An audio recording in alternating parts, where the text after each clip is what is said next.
Hello दोस्तों, कैसे आप लोग? उम्मीद करते हैं अच्छे होंगे। दोस्तों, इस वीडियो में इम्पोर्टेंट जीएस क्वेश्चन देखने वाले हैं, तो आप लोग लास्ट तक जरूर बने रहिएगा। तो चलिए देखते हैं क्वेश्चन नंबर फर्स्ट से। देखिए, क्वेश्चन नंबर फर्स्ट है कि विश्व बास्केटबॉल दिवस कब मनाया जाता है? विश्व बास्केटबॉल दिवस कब मनाया जाता है, यानी when is world basketball day celebrated? A option है 21 दिसंबर, बी है 16 दिसंबर, सी है 19 दिसंबर और डी है 20 दिसंबर। तो देखिए, विश्व बास्केटबॉल दिवस जो है ये मनाया जाता है 21 दिसंबर को। कब मनाया जाता है? 21 दिसंबर को। अब देखिए, यहाँ है 16 दिसंबर, तो 16 दिसंबर को मनाया जाता है विजय दिवस। क्या मनाया जाता है? विजय दिवस। ठीक है, विजय दिवस। तो विजय दिवस कब मनाया जाता है? 16 दिसंबर को। अब 19 दिसंबर को मनाया जाता है गोवा मुक्ति दिवस। क्या मनाया जाता है? गोवा मुक्ति दिवस। ठीक है, तो 19 दिसंबर को मनाया जाता है गोवा मुक्ति दिवस, गोवा मुक्ति दिवस। और देखिए 20 दिसंबर को, तो 20 दिसंबर को मनाया जाता है अंतर्राष्ट्रीय, ठीक है, अंतर्राष्ट्रीय अंतर्राष्ट्रीय मानव अंतर्राष्ट्रीय मानव एकजुटता दिवस। देखिए 20 दिसंबर को क्या मनाया जाता है? 20 दिसंबर को मनाया जाता है मानव, ठीक है, अंतर्राष्ट्रीय मानव अंतर्राष्ट्रीय मानव एकजुटता दिवस, एकजुटता दिवस। ठीक है, तो ये मनाया जाता है कब? 20 दिसंबर को। ठीक है, 20 दिसंबर को। और 1 दिसंबर को क्या मनाया जाता है? 1 दिसंबर को मनाया जाता है बीएसएफ स्थापना दिवस। ठीक है, 1 दिसंबर को क्या मनाया जाता है? बीएसएफ स्थापना दिवस। ठीक है, और क्या मनाया जाता है? एड्स दिवस। ठीक है, तो विश्व एड्स डे, ठीक है, विश्व एड्स दिवस ये भी कब मनाया जाता है? 1 दिसंबर को।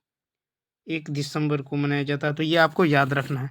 तो 1 दिसंबर को बीएसएफ स्थापना दिवस या फिर विश्व एड्स दिवस। ठीक है, और 16 दिसंबर को विजय दिवस, 19 दिसंबर को गोवा मुक्ति दिवस और 20 दिसंबर को अंतर्राष्ट्रीय मानव एकजुटता दिवस। तो चलिए देखते हैं नेक्स्ट क्वेश्चन। देखिए नेक्स्ट क्वेश्चन है कि द विराट कोहली स्टोरी के लेखक कौन है, यानी who is the author of Virat Kohli story? A option है विजय लोकपल्ली, बी ऑप्शन है विश्वदेव घोष, सी ऑप्शन है जी कृष्णन और डी है नन ऑफ दीज। देखिए दी विराट कोहली स्टोरी जो है इनके लेखक है विजय लोकपल्ली। कौन है? ये विजय लोकपल्ली। तो इसका ए ऑप्शन क्या होगा? राइट होगा। ठीक है, ए ऑप्शन क्या होगा? राइट होगा। अब देखिए यहाँ है विश्व घोष, ठीक है, विश्वदेव घोष। अब विश्वदेव घोष जो है, देखिए इसका जो बुक है, ये बुक है दी मैन, ठीक है, दी मैन, ठीक है, दी मैन। चलिए नेक्स्ट पेज में देख लेते हैं। ठीक है, विश्व घोष, देखिए विश्व विश्व विश्वदेव घोष। ठीक है, इनका बुक का नाम है दी मैन, ठीक है, man the leader, the man the leader. ठीक है, दी मैन दी लीडर, ये लिखा है विश्व घोष।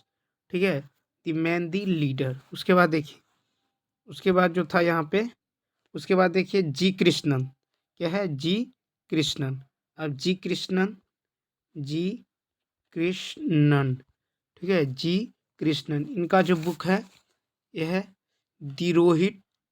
ठीक है, इनका बुक है दी रोहित, ठीक है, दी रोहित शर्मा स्टोरी, दी रोहित शर्मा स्टोरी।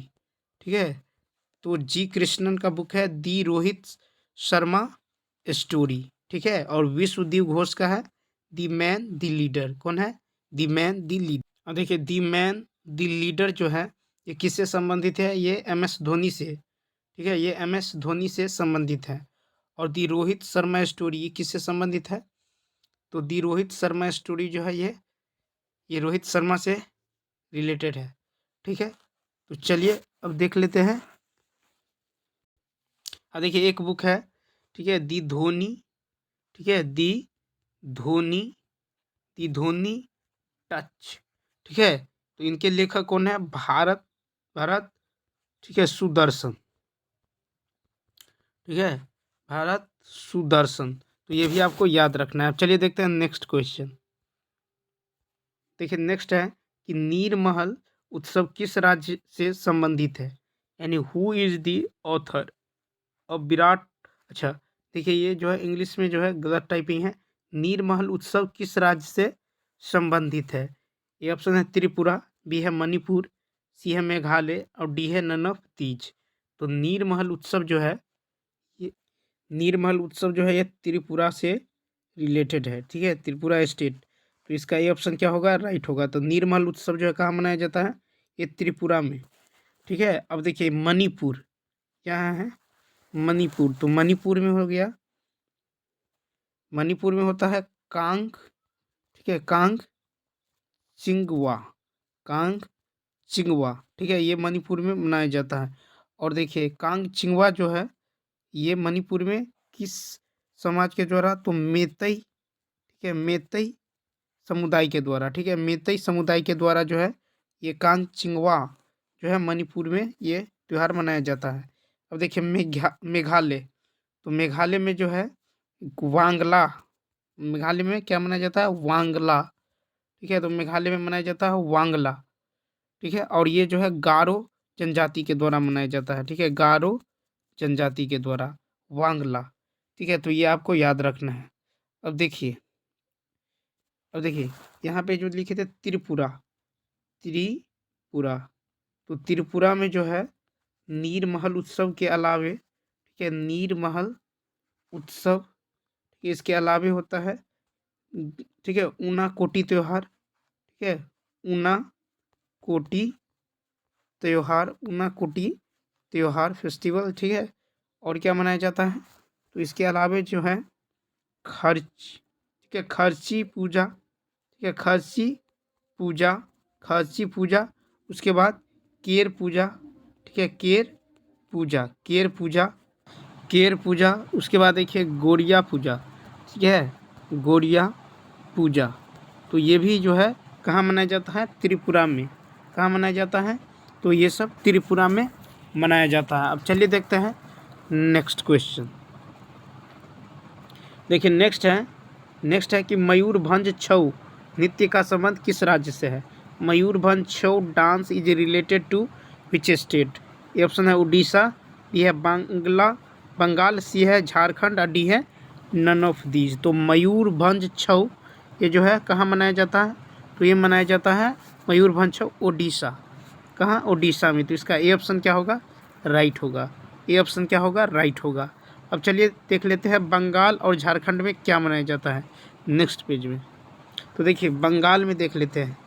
ठीक है, तो बंगाल में जो है, बंगाल में मनाया जाता है पुरुलिया। क्या मनाया जाता है? पुरुलिया छऊ। ठीक है, पुरुलिया छऊ।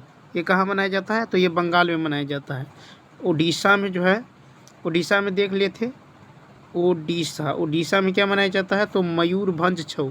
क्या मनाया जाता है? मयूरभंज छऊ। ठीक है, मयूरभंज छऊ।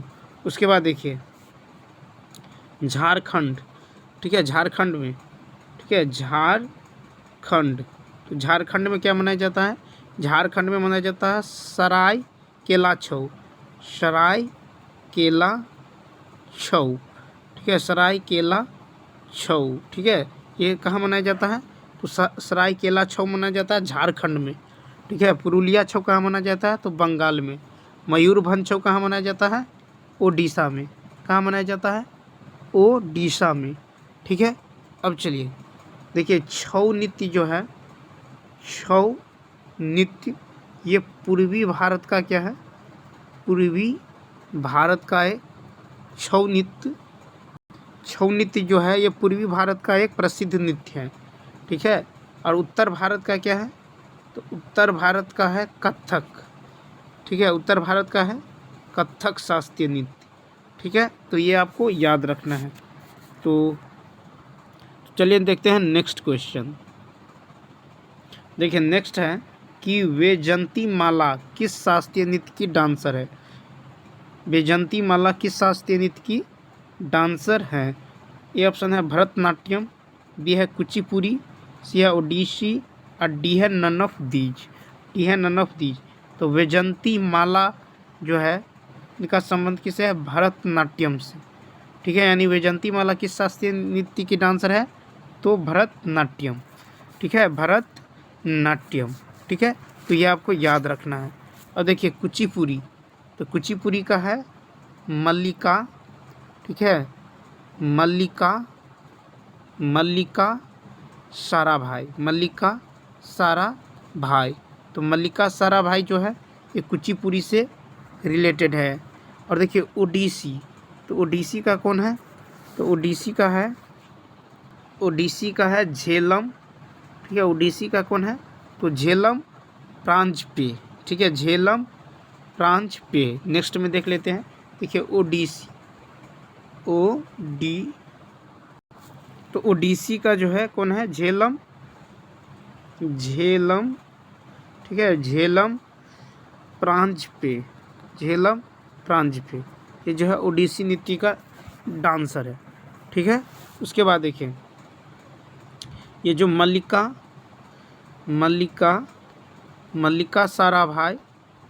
साराभाई जो है ये भरतनाट्यम का भी डांसर है। ठीक है, भरतनाट्यम का भी क्या है? डांसर है और कुचिपुड़ी का भी है। ठीक है, कुचिपुड़ी। ठीक है, कुचिपुड़ी यानी इन दोनों का क्या है? डांसर है। चलिए नेक्स्ट पेज में देख लेते हैं। अब देखिए भरतनाट्यम में है एक पद्मा। ठीक है, पद्मा सुब्रमण्यम। ठीक है, पद्मा सुब्रमण्यम ये जो है भरतनाट्यम से संबंधित है, या भरतनाट्यम का क्या है? डांसर है। ठीक है, उसके बाद देखिए वैजंती माला तो देख लिए भरतनाट्यम। शोभा, इसके अलावा देखिए शोभा नायडू ये जो है कुचिपुड़ी से संबंधित है। ठीक है, कुचिपुड़ी। ठीक है, तो शोभा नायडू किस नृत्य से संबंधित है? कुचिपुड़ी से। ठीक है, उसके बाद देखिए मणिपुरी। ठीक है, मणिपुरी तो इनका होगा विम्बावती। ठीक है, विम्बावती देवी। ठीक है, ये मणिपुरी। ठीक है, मणिपुरी नृत्य की क्या है? डांसर है। ठीक है, उसके बाद देखिए मोहिनी अट्टम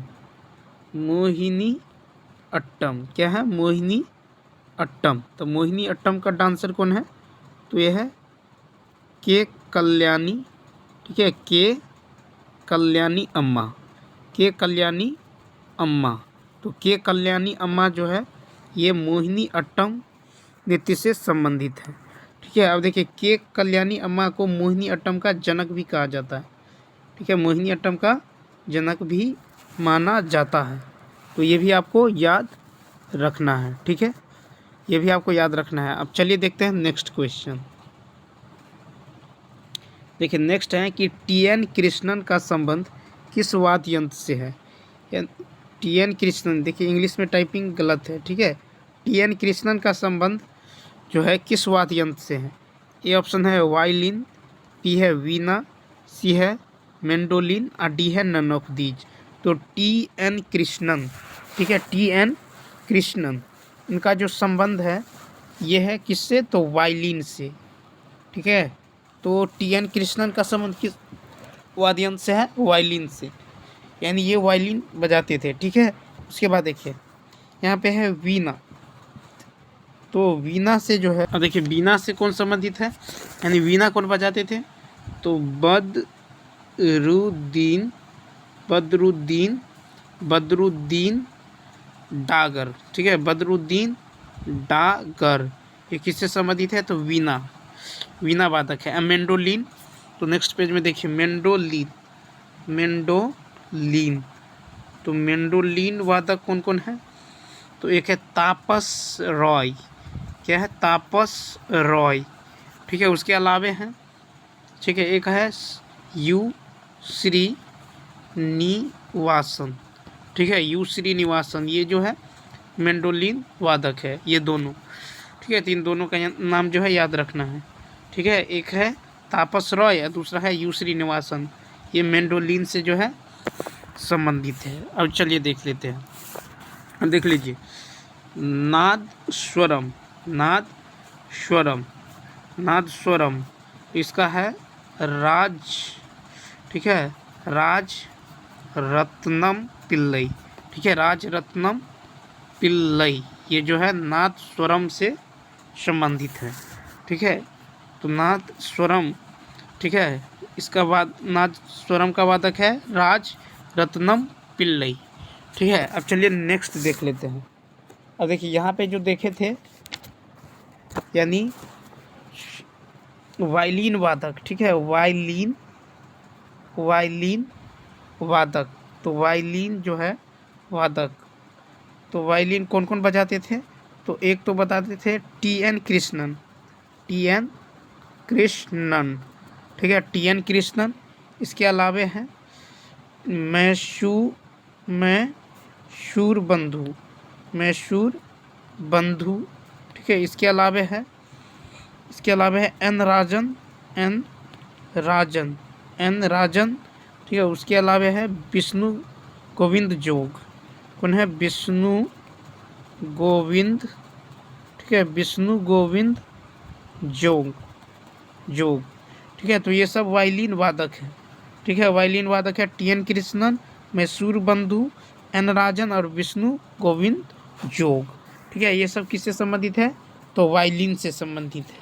तो चलिए देखते हैं नेक्स्ट क्वेश्चन। देखिए नेक्स्ट है कि इंटरनेशनल ओलंपिक कमिटी का हेडक्वार्टर्स कहाँ है? Where is the headquarters of international Olympic committee? A option है लुसाने स्विट्जरलैंड, बी है न्यू दिल्ली, सी है पेरिस फ्रांस और डी है नन ऑफ दीज, और डी है नन ऑफ दीज। तो देखिए इंटरनेशनल ओलंपिक कमिटी का हेडक्वार्टर है लुसाने, जो कि कहाँ है? स्विट्जरलैंड में। तो इसका ए ऑप्शन क्या होगा? राइट होगा। ए ऑप्शन क्या होगा? राइट होगा। अब देखिए न्यू दिल्ली, तो न्यू दिल्ली में किसका हेडक्वार्टर है? तो न्यू दिल्ली में है हॉकी इंडिया का, ठीक है, हॉकी इंडिया, हॉकी इंडिया, इसका हेडक्वार्टर का है तो न्यू दिल्ली में। अब देखिए पेरिस में किसका हेडक्वार्टर है? तो पेरिस में है, ठीक है, पेरिस में है अंतर्राष्ट्रीय, ठीक है, यानी इंटरनेशनल अंतर्राष्ट्रीय हॉकी महासंघ, अंतर्राष्ट्रीय हॉकी महासंघ, अंतर्राष्ट्रीय हॉकी महासंघ, अंतर्राष्ट्रीय हॉकी महासंघ, इसका जो है हेडक्वार्टर का है पेरिस, जो कि कहाँ है? फ्रांस में, पेरिस फ्रांस में। इसके अलावा चलिए देख लेते हैं। अब देखिए ये जो है अंतर्राष्ट्रीय हॉकी महासंघ, अंतर्राष्ट्रीय हॉकी महासंघ, अंतर्राष्ट्रीय हॉकी महासंघ, इसका जो हेडक्वार्टर है कहाँ है? तो Lausanne, Lausanne Switzerland, Lausanne Switzerland में, लुसाने स्विट्जरलैंड, ठीक है। और देखिए इसकी स्थापना हुआ था 1924 में, ठीक है। तो स्थापना कहाँ हुआ था? तो देखिए स्थापना हुआ था 1924 में। कब हुआ था? 1924 में, ठीक है। उसके अलावा अब चलिए नेक्स्ट पेज में देख लेते हैं। देखिए यहाँ पे भारत, देखे थे भारत हॉकी महासंघ, भारत हॉकी महासंघ, ठीक है, भारत हॉकी महासंघ, इसका जो भारत, देखिए इसका स्थापना कब हुआ था? तो 1925 में। कब? 1925 में, ठीक है। अब देखिए हॉकी इंडिया, हॉकी इंडिया, तो इसका स्थापना जो हेडक्वार्टर का है, इसका हेडक्वार्टर है न्यू दिल्ली, न्यू दिल्ली। और इसका स्थापना कब हुआ था? तो स्थापना हुआ था 2009 में, ठीक है। कब हुआ था? 2009 में। तो इसका स्थापना हुआ था 2009 में, हेडक्वार्टर है न्यू दिल्ली, ठीक है। कहाँ है? न्यू दिल्ली। अब देखिए इंटरनेशनल, ठीक है, international Olympic committee, international Olympic committee, तो इसका हेडक्वार्टर देखे थे कहाँ?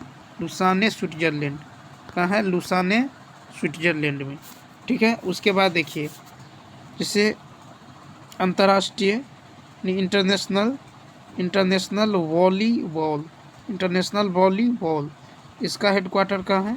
तो इसका हेडक्वार्टर है स्विट्जरलैंड। कहाँ है? स्विट्जरलैंड में। ठीक है, तो ये याद रखना है। उसके अलावा देखिए फीफा, ठीक है, फीफा, इसका जो है फीफा और इसका हेडक्वार्टर कहाँ है? इसका है यानी स्विट्जरलैंड। इसका भी कहाँ है? स्विट्जरलैंड, स्विट्जरलैंड यानी ज्यूरिक। ठीक है, ज्यूरिक स्विट्जरलैंड में क्या है? तो फीफा का हेडक्वार्टर का है ज्यूरिक स्विट्जरलैंड में। ठीक है, उसके अलावा देखिए इंटरनेशनल टेनिस, इंटरनेशनल टेनिस, इसका हेडक्वार्टर कहाँ है? तो इसका हेडक्वार्टर है लंदन। कहाँ है? लंदन। ठीक है, लंदन। ठीक है, ब्रिटेन, लंदन जो कहाँ है? ब्रिटेन। ठीक है, यूके। अब चलिए देख लेते हैं नेक्स्ट। अब देखिए यहाँ पे देख लीजिए, जैसे इंटरनेशनल तीरंदाजी, इंटरनेशनल तीरंदाजी, इंटरनेशनल तीरंदाजी जो खेल है इसका हेडक्वार्टर कहाँ है? तो इसका हेडक्वार्टर भी कहाँ है? तो स्विट्जरलैंड में है। कहाँ है? स्विट्जरलैंड में, स्विट्जरलैंड में। ठीक है, इसका भी हेडक्वार्टर कहाँ है? स्विट्जरलैंड में है। ठीक है, चलिए देखते हैं अब नेक्स्ट क्वेश्चन। देखिए नेक्स्ट है कि दक्षिण अफ्रीका के घास को मैदान को क्या कहते हैं? वेयर इज़ दी, अच्छा देखिए इंग्लिश में गलत टाइपिंग है। दक्षिण अफ्रीका के घास को मैदान को क्या कहते हैं? पहला ऑप्शन है वेल्ट्स, दूसरा है पूछताछ, सी है पंपाज और डी है पेयरीज, पेयरीज। तो देखिए यानी दक्षिण अफ्रीका के घास के मैदान को क्या कहते हैं? दक्षिण अफ्रीका के घास के मैदान को कहते हैं वेल्ट्स। क्या कहते हैं? वेल्ट्स कहते हैं। ठीक है, अब देखिए पूछताछ जो है, पूछताछ कहाँ का है? तो ये हंगरी, तो हंगरी के घास के मैदान को क्या कहते हैं? पूछताछ। ठीक है, पूछताछ। अब यहाँ पे देखिए पंपाज, तो पंपाज जो है अर्जेंटीना के घास के मैदान को कहते हैं अर्जेंटीना। ठीक है, तो अर्जेंटीना के घास के मैदान को क्या कहते हैं? पंपाज। अब पेयरीज, पेयरीज ये जो है अमेरिका। ठीक है, अमेरिका के घास के मैदान को क्या कहते हैं? अमेरिका के घास के मैदान को कहते हैं पेयरीज। अब चलिए इससे रिलेटेड क्वेश्चन देखते हैं इधर नेक्स्ट पेज में। अब देखिए ब्राज़ील, तो ब्राज़ील, ब्राज़ील में घास के मैदान को क्या कहते हैं? तो सेराडो। क्या कहते हैं? सेराडो कहते हैं। ठीक है, क्या कहते हैं? सेराडो या कंपोज। ठीक है, सेराडो या कंपोज भी कहा जाता है। ठीक है, चलिए उसके बाद नेक्स्ट देख लीजिए। अब देखिए जना सूडान, सूडान में घास के मैदान को क्या कहते हैं? तो सूडान में घास के मैदान को कहते हैं सवाना। क्या कहते हैं? Savanna, savanna. ठीक है, इसी तरह कोलंबिया, ठीक है, कोलंबिया में घास के मैदान को क्या कहते हैं? तो कोलंबिया में घास के मैदान को कहते हैं लानोज। क्या कहते हैं? लानोज कहते हैं। ठीक है, और देखिए न्यूजीलैंड, न्यूजीलैंड, तो न्यूजीलैंड में घास के मैदान को क्या कहते हैं? न्यूजीलैंड में घास के मैदान को कहता है कैंटरबरी, कैंटरबरी। ठीक है, तो न्यूजीलैंड में घास के मैदान को क्या कहते हैं? कैंटरबरी कहते हैं। ठीक है, कैंटरबरी। अब देखिए ऑस्ट्रेलिया, ऑस्ट्रेलिया, तो ऑस्ट्रेलिया में घास के मैदान को क्या कहते हैं? डाउन्स कहते हैं। ठीक है, ऑस्ट्रेलिया में घास के मैदान को क्या कहते हैं? डाउन्स। ठीक है, तो ऑस्ट्रेलिया में घास के मैदान को डाउन्स कहते हैं। ठीक है, कोलंबिया में क्या कहते हैं? लानोज कहते हैं। ठीक है, इसी तरह देखिए वेनेजुएला। ठीक है, नेक्स्ट पेज में देखिए वेनेजुएला, तो वेनेजुएला में घास के मैदान को क्या कहते हैं? वेनेजुएला में घास के मैदान को कहते हैं लानोज। क्या कहते हैं? लानोज कहते हैं। ठीक है, क्या कहते हैं? लानोज। चलिए देखते हैं नेक्स्ट क्वेश्चन। देखिए नेक्स्ट है कि मालाबार तट किस राज्य में स्थित है? मालाबार तट किस राज्य में स्थित है? तो गलत जो है इंग्लिश जो है गलत टाइपिंग हो गया। देखिए मालाबार तट जो है किस राज्य में स्थित है? ए ऑप्शन है केरल, बी है गुजरात, सी है उड़ीसा और डी है महाराष्ट्र, और डी है महाराष्ट्र। तो मालाबार तट जो है ये है केरल में। ठीक है, मालाबार तट कहाँ स्थित है? ये केरल में है। ठीक है, गुजरात में देख लीजिए, तो गुजरात में क्या है, गुजरात में है काठियावाड़ तट। ठीक है, गुजरात में है काठियावाड़ तट। ठीक है, गुजरात में है काठियावाड़ तट। उड़ीसा में कौन सा तट है, तो उड़ीसा में जो है, उड़ीसा में है, देखिए उत्कल तट। क्या है, उत्कल तट। तो उत्कल तट का संबंध किस राज्य से है, उड़ीसा से। ठीक है, और देखिए महाराष्ट्र, तो महाराष्ट्र में जो है, महाराष्ट्र में है, देखिए महाराष्ट्र में है कोकण तट। क्या है, कोकण तट। ठीक है, तो कोकण तट जो है महाराष्ट्र और गोवा में भी है। कोकण तट कहाँ है, गोवा में भी है और महाराष्ट्र में भी है। तो याद रखना है, कोकण तट कहाँ है, गोवा और महाराष्ट्र में। ठीक है, गोवा और महाराष्ट्र में। अब देखिए कोरोमंडल तट, कोरोमंडल तट, कोरोमंडल तट ये कहाँ है, तो कोरोमंडल तट है तमिलनाडु में। कहाँ है, तमिलनाडु में। कोरोमंडल तट जो है ये कहाँ है, तमिलनाडु में है। ठीक है, और मालाबार तट, मालाबार तट ये कहाँ है, तो ये है केरल में। मालाबार तट कहाँ है, केरल में है। ठीक है, अब उसके बाद देखिए कोकण तट, कोकण तट, कोकण तट, तो कोकण तट है महाराष्ट्र। ठीक है, कोकण तट का है महाराष्ट्र और गोवा में, महाराष्ट्र में भी है और गोवा, महाराष्ट्र गोवा। ठीक है, उसके बाद देखिए कोनार तट। ठीक है, कोनार तट, तो ये कहाँ है, कोनार कर्नाटक में। कहाँ है, कोनार तट है कर्नाटक। ठीक है, कोनार तट कहाँ है, कर्नाटक में है। ठीक है, कोनार तट कर्नाटक। देखिए दीघा, दीघा तट, तो दीघा तट कहाँ है, तो दीघा तट जो है यह है पश्चिम बंगाल। दीघा तट कहाँ है, पश्चिम बंगाल में है। दीघा तट कहाँ है, पश्चिम बंगाल में, तो इसका जो है पश्चिम बंगाल। अब देखिए पश्चिमी तट कौन कौन है। ठीक है, पश्चिमी तट। ठीक है, तो पश्चिमी तट जो है ये कौन कौन है, पश्चिमी तट है मालाबार तट। ठीक है, मालाबार तट ये पश्चिमी तट है। उसके बाद है कन्नड़, कन्नड़ तट। उसके बाद है, देखिए उसके बाद कोंकण तट, कोंकण तट, ये सब जो है पश्चिमी तट है। ठीक है, कौन सा तट है, पश्चिमी। इसके अलावे है कोनार तट, कोनार तट। ठीक है, ये भी पश्चिमी तट है। इसके बाद एक और है, क्या है, तो काठियावाड़ तट, काठियावाड़ तट, ये भी क्या है, तो ये भी पश्चिमी तट है। ये भी क्या है, पश्चिमी तट है। और देखिए पूर्वी तट, पूर्वी तट कौन कौन है, पूर्वी तट, तो पूर्वी तट है उत्तरी सरकार तट, उत्तरी सरकार तट, ये क्या है, पूर्वी तट। इसके अलावे है दीघा तट।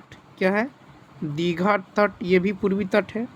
एक है उत्कल तट। क्या है, उत्कल तट, ये भी क्या है, तो पूर्वी तट है। ये भी क्या है, पूर्वी तट। तो चलिए देखते हैं नेक्स्ट क्वेश्चन। देखिए नेक्स्ट है कि राष्ट्रीय गीत को कब अपनाया गया था, when was the national song adopted. A option है 1950, बी है 1957, सी है 2008 और डी है 2007। तो राष्ट्रीय गीत को कब अपनाया गया था, तो देखिए इसका जो है ए ऑप्शन क्या होगा, राइट होगा, यानी 1950 में। ठीक है, राष्ट्रीय गीत को कब अपनाया गया था, 1950 में अपनाया गया था। ठीक है, इसी तरह देखिए 1957 में जो है किसे अपनाया गया था, तो राष्ट्रीय पंचांग को, राष्ट्रीय पंचांग ये जो है 1957 में अपनाया गया था। 2008 में जो है राष्ट्रीय यानी नदी को अपनाया गया था। ठीक है, राष्ट्रीय नदी को, और 2007 में। अब चलिए देखते हैं नेक्स्ट पेज में। अब देखिए राष्ट्रगान। ठीक है, राष्ट्रगान को कब अपनाया गया था, तो राष्ट्रगान को अपनाया गया था 24 जनवरी 1950 को। ठीक है, राष्ट्रगान को कब अपनाया गया था, 24 जनवरी 1950। और राष्ट्रगीत को, देखिए राष्ट्रगीत, तो इसे कब अपनाया गया था, तो राष्ट्रगीत को अपनाया गया था 24, ठीक है, राष्ट्रगीत को ये भी 24 जनवरी 1950, ठीक है। 24 जनवरी 1950 को राष्ट्रगीत और राष्ट्रगान दोनों को जो है अपनाया गया था। उसके अलावा देखिए राष्ट्रीय पंचांग, राष्ट्रीय पंचांग इसे कब अपनाया गया था? तो 22 मार्च 1957 को, 22 मार्च 1957 को, ठीक है, 22 मार्च 1957 को अपनाया गया था। और देखिए राष्ट्रीय चिन्ह को कब अपनाया गया था? राष्ट्रीय चिन्ह इसको कब अपनाया गया था? तो इसको अपनाया गया था 26 जनवरी 1950 को। कब? 26 जनवरी 1950 को अपनाया गया था राष्ट्रीय चिन्ह को। अब देखिए राष्ट्रीय चिन्ह इसका जो है डिजाइन किसने तैयार किया था? तो इसका डिजाइन जो है तैयार किया था दीनानाथ, ठीक है, दीनानाथ भार्गव, ठीक है, दीनानाथ भार्गव। तो ये भी याद रखना है। तो चलिए देखते हैं नेक्स्ट क्वेश्चन। देखिए नेक्स्ट है कि ड्राफ्टिंग कमेटी के कुल कितने सदस्य थे? How many total members were there in the drafting committee? A option है 7, बी है 8, सी है 9 और डी है 6। तो देखिए ड्राफ्टिंग कमेटी के कुल कितने सदस्य थे? तो 7 सदस्य थे। कितने सदस्य थे? 7 सदस्य थे। अब देखिए ड्राफ्टिंग कमेटी का जो गठन हुआ था, ठीक है, ड्राफ्टिंग कमेटी का गठन कब हुआ था? तो 29 अगस्त, कब हुआ था? 29 अगस्त 1947 को, ठीक है, कब? 29 अगस्त 1947 को ड्राफ्टिंग कमेटी का गठन हुआ था। और ड्राफ्टिंग कमेटी में कुल कितने सदस्य थे? तो 7 सदस्य थे। अब देखिए 7 सदस्य कौन कौन थे? तो देखिए 7 सदस्य थे, तो 1 2 3 4 5 6 और 7। अब देखिए फर्स्ट कौन थे? तो देखिए यानी बाबा, ठीक है, बाबा साहेब भीमराव अंबेडकर, ठीक है, बाबा साहेब यानी भीमराव अंबेडकर थे, ठीक है। और दूसरा कौन थे? तो दूसरा थे के एम मुंशी। कौन थे? के एम मुंशी, ठीक है, के एम मुंशी। उसके बाद अल्लादी कृष्णा स्वामी अय्यर, ठीक है, अल्लादी कृष्णा स्वामी अय्यर, ठीक है। उसके बाद चौथा, तो चौथा चलिए नेक्स्ट पेज में देखते हैं चौथा कौन थे। तो चौथा थे एन माधव राव, ठीक है। और देखिए ये किसके स्थान पे थे? ये थे बी एल मित्र, इनके स्थान पर कौन थे? तो एन माधव राव जो है बी एल मित्र के स्थान पे। और पांचवा कौन थे? पांचवा थे गोपाल स्वामी, ठीक है, कौन थे? गोपाल स्वामी, ठीक है। और देखिए छठा, तो छठा थे मोहम्मद सादुल्ला, ठीक है। और सातवां कौन थे? तो सातवां थे टी कृष्णामाचारी, ठीक है, सातवां थे टी कृष्णामाचारी। किसके स्थान पे? तो डीपी खेतान के स्थान पर कौन थे? टी कृष्णामाचारी, ठीक है। तो ये 7 कौन थे? सदस्य थे किसके? तो ड्राफ्टिंग कमेटी के। तो चलिए दोस्तों इस वीडियो में इतना ही। यदि यह वीडियो अच्छा लगा हो तो लाइक शेयर और सब्सक्राइब करना ना भूले। तो चलिए मिलते हैं नेक्स्ट वीडियो में। Thanks for watching.